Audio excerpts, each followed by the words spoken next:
Louvado seja o nome do Senhor. Quero louvar a Deus por estar mais uma vez nesta congregação, nesta nova área, para a glória do Senhor. Me sinto muito alegre em poder cooperar convosco com a palavra de Deus. Já vim aqui em alguns cultos de jovens, de adolescentes, vigília, e sempre foi uma alegria poder contribuir aqui com a palavra de Deus junto com os irmãos. Estou muito alegre em poder estar junto com essa mocidade, com essa juventude.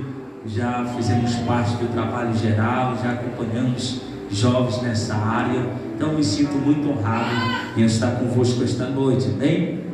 Louvo a Deus pelo convite que me fora confiado. Mateus capítulo 7, versículo de número 13, pelo convite que a mim foi confiado pelo servo do Senhor, coordenador desta área, nosso irmão Juscelino, isso, que nos fez, o Breno, auxiliar Juscelino, nos fez o convite, o pastor Joab, pastor desta área, área Noves, pastor desta área. Me sinto muito alegre, e aqui na nossa retaguarda, os assistentes de jovens, toda a juventude que está aqui nesta noite, amém?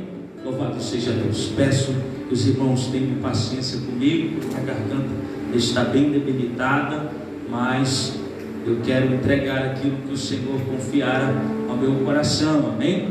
Louvado seja Deus. Vamos fazer uma leitura um pouco extensa, talvez você não compreenda de antemão, mas no decorrer da palavra você vai compreender, amém? Mateus capítulo de número 7, versículo de número 13: entrai pela porta estreita, larga a porta, espaçoso o caminho que conduz para a perdição, e são muitos que entram por ela, porque estreita é a porta e apertado o caminho que conduz para a vida, e são poucos que acertam com ela. Versículo 15: acautelai-vos dos falsos profetas, que se vos apresentam disfarçados em ovelhas, mas por dentro são lobos roubadores. Pelos seus frutos o conhecereis. Colhe-se porventura uva dos espinheiros, ou figo dos abrolhos?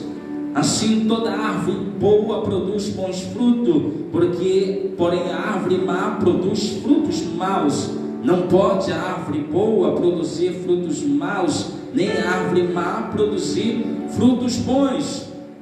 Toda árvore que não produz bom fruto é cortada e lançada ao fogo. Assim, pois, pelos seus frutos o conhecereis. Versículo 21: nem todo que me diz Senhor, Senhor entrará no reino dos céus, mas aquele que faz a vontade do meu Pai que está no céu. Muitos naqueles dias hão de dizer: Senhor, Senhor, porventura não profetizamos em teu nome? Em teu nome não expelimos demônio, e em teu nome não fizemos muitos milagres?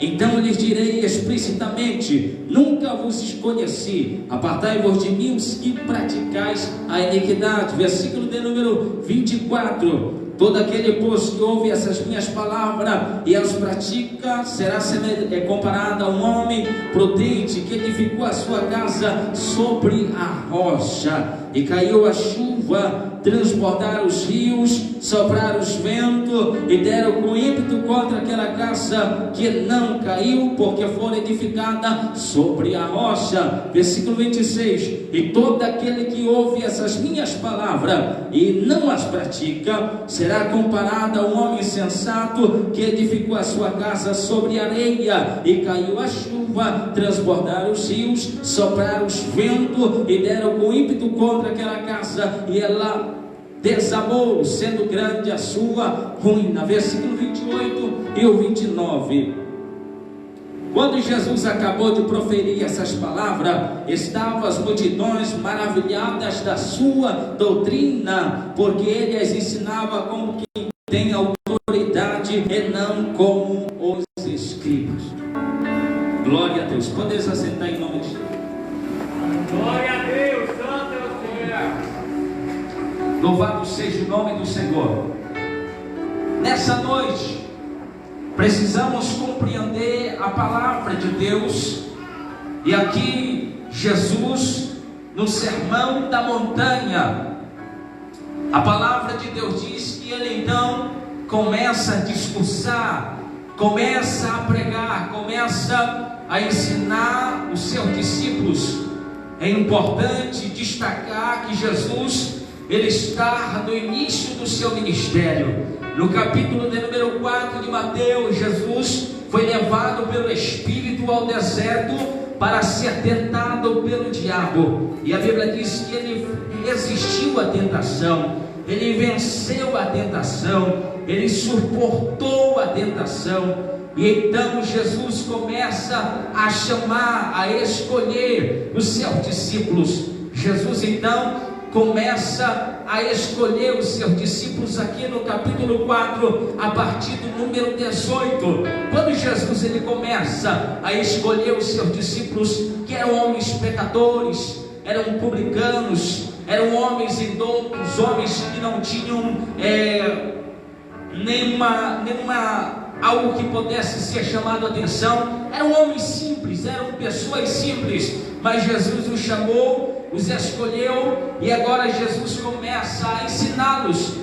Jesus agora começa a ensinar as verdades das Escrituras, começa a ensinar a palavra de Deus na sua totalidade. E este ensinamento que Jesus começa a dar aos seus discípulos, a partir do capítulo de número 5, Jesus está no monte, aonde ali estavam os seus discípulos, e ali aonde estava uma grande multidão. A Bíblia diz aqui no capítulo de número 5, versículo de número 1, vendo Jesus as multidões, subiu ao monte, e como se assentasse, aproximaram os seus discípulos, e ele passou a ensinar. Aqui há algo muito importante da parte de Deus para as nossas vidas, porque não apenas aqui está os discípulos, mas aqui também está uma grande multidão. E ali Jesus não tinha um microfone bom como eu estou pregando neste momento,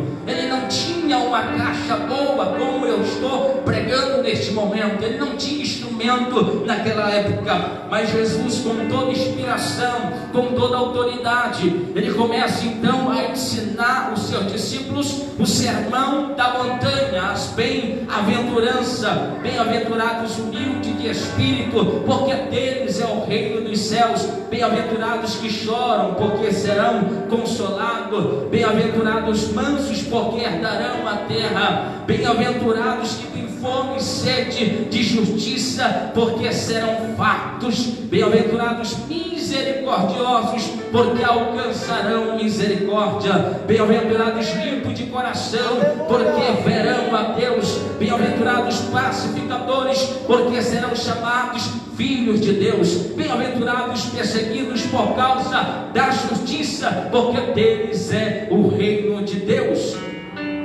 Bem-aventurados sois vós quando por minha causa vos injuriarem, perseguirem e mentindo todo mal contra vós, alegrai-vos, regozijai-vos, exaltai, porque grande é o vosso galardão nos céus, porque assim perseguiram os profetas que viveram antes de nós.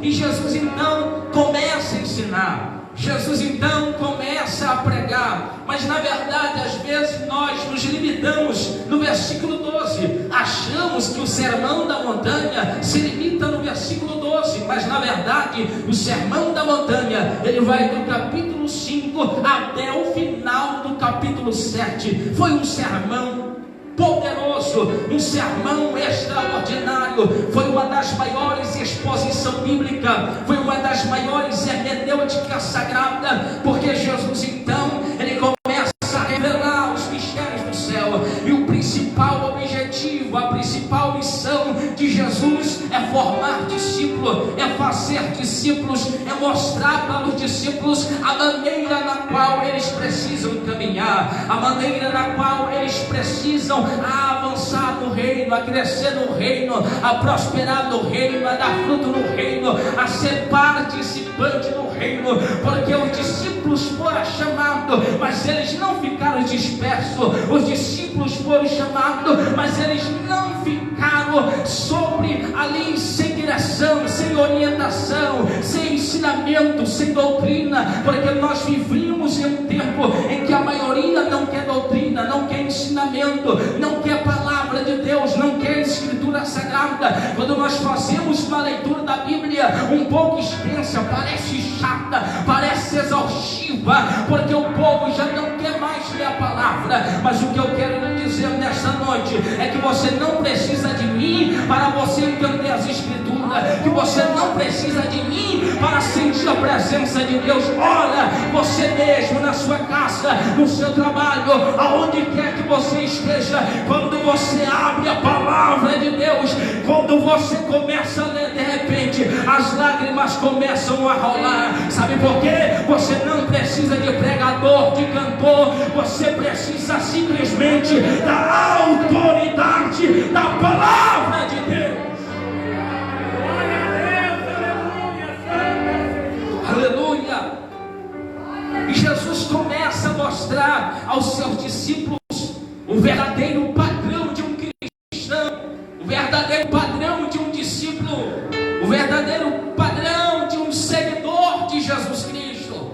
Porque nós estamos vivendo em um tempo em que muitos vêm à igreja, muitos até recebem o seu cartão de membro com muito entusiasmo, com muita alegria. Olha, irmão, agora eu tenho meu cartão de membro, agora eu sou membro da igreja.